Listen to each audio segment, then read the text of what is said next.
രാഹുൽ ഗാന്ധി കൂടുതൽ കുരുക്കിലേക്ക് നീങ്ങുന്നു എന്നാണ് റിപ്പോർട്ടുകളെല്ലാം തന്നെ സൂചിപ്പിക്കുന്നത്. എഫ്ഐആർ ഫയൽ ചെയ്യാൻ ഹൈക്കോടതി ഇപ്പോൾ ഉത്തരവിട്ടിരിക്കുകയാണ്.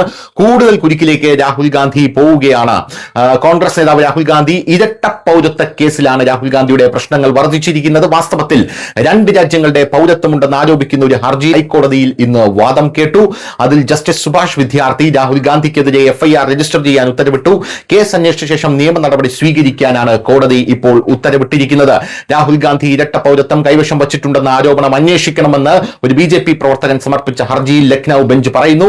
ഉത്തർപ്രദേശ് സർക്കാരിനോട് സ്വന്തമായി അന്വേഷണം നടത്താനോ അല്ലെങ്കിൽ ഒരു കേന്ദ്ര ഏജൻസിയെ കൊണ്ട് അന്വേഷിക്കാനോ കോടതി ഇപ്പോൾ ഉത്തരവിട്ടിട്ടുണ്ട്. രാഹുൽ ഗാന്ധിക്കെതിരെ എഫ്ഐആർ ഫയൽ ചെയ്യണമെന്ന് ആവശ്യപ്പെട്ട ബി.ജെ.പി. പ്രവർത്തകൻ എസ് വിഘ്നേഷ് ശിശിർ ലക്നൌവിലെ പ്രത്യേക എം.എൽ.എ. കോടതിയിൽ അപേക്ഷ സമർപ്പിച്ചിരുന്നു എന്നത് എടുത്തു പറയേണ്ടതാണ്. എന്നാൽ ജനുവരി 28-ന് കോടതി അപേക്ഷ നിരസിച്ചതിൽ ഹർജിക്കാരൻ അസ്വസ്ഥനായി. ഹൈക്കോടതിയിൽ ഉത്തരവിനെ ചോദ്യം ചെയ്തു. അപേക്ഷ നിരസിച്ച കോടതി പൗരത്വവുമായി ബന്ധപ്പെട്ട ഒരു കേസ് തീരുമാനിക്കാൻ തങ്ങൾക്ക് അധികാരമില്ല എന്നാണ് പറഞ്ഞത്. അതേസമയം കർണാടക സ്വദേശിയായ ഹർജിക്കാരൻ രാഹുൽ ഗാന്ധിക്കെതിരെ ഇന്ത്യൻ ശിക്ഷാ നിയമം, IPC, ഔദ്യോഗിക രഹസ്യ നിയമം, വിദേശികളുടെ നിയമം, പാസ്പോർട്ട് നിയമം എന്നിവ പ്രകാരമാണ് ആരോപണങ്ങൾ ഉന്നയിച്ചിരുന്നത്. എഫ്ഐആർ രജിസ്റ്റർ ചെയ്ത് വിശദമായ അന്വേഷണം നടത്തണമെന്ന് ഹർജിക്കാരൻ ആദ്യം ആവശ്യപ്പെട്ടിരുന്നു. പക്ഷേ MLA കോടതിയിലാണ് ഹർജിക്കാരൻ ആദ്യം അപേക്ഷ സമർപ്പിച്ചത്. 2025 ഡിസംബർ 17 കേസ് ലക്നൌവിലേക്ക് മാറ്റി. എന്നിരുന്നാലും ലക്നൌ കോടതി അപേക്ഷ നിരസിച്ചു.